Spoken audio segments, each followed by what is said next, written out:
So I'm just going to explain this super quick.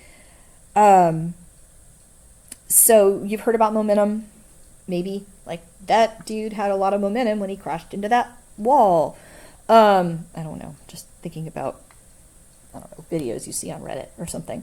Okay, so I actually had a student one time in dynamics who missed the lecture on momentum but then accidentally derived it on a test. So if we have the sum of the forces, the sum of the forces is equal to mass times acceleration, but we know that acceleration is dv dt, okay? Then we can get the sum of the forces equals mass dv dt,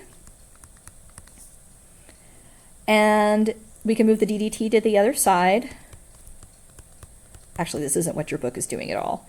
And then we get mass dv. So your mass times your velocity. And what is your book actually doing here? Yeah, okay. So if we integrate from an initial velocity to a final velocity,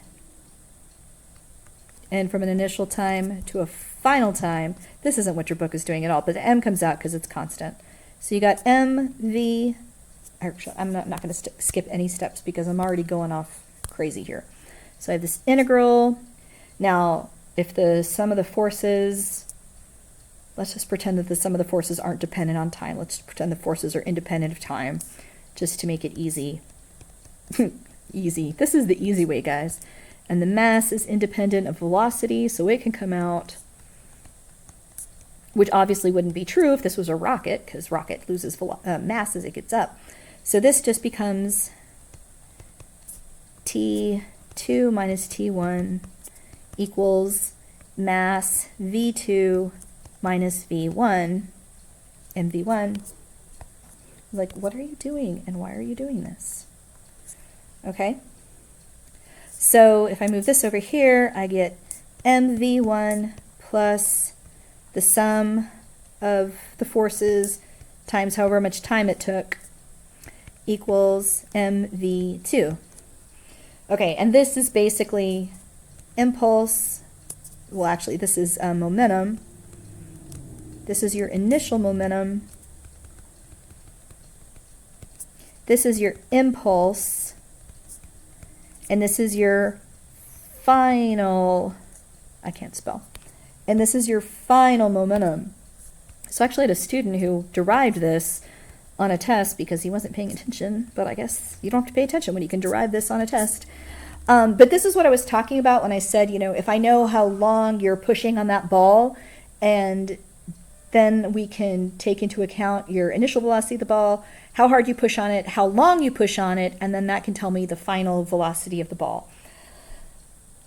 All that to say is I think I just did a whole bunch of calculus and you don't care.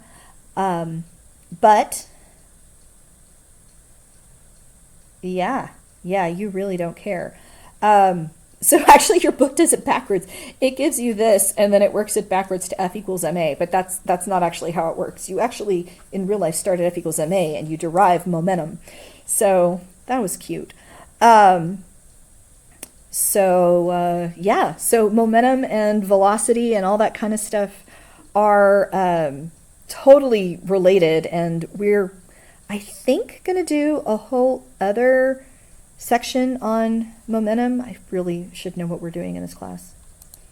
Yes, totally. There's a whole other section on linear momentum and collisions that we will get to. But yeah, so, oh look, it's my thingy, sort of.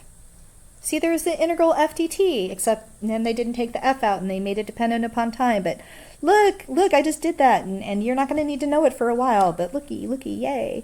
Okay, so that's momentum. It's all related. It's pretty cool. And then we'll get into mass and weight. But this isn't too bad. It's just the same thing. Just as long as you separate the directions, you should be in relatively good shape.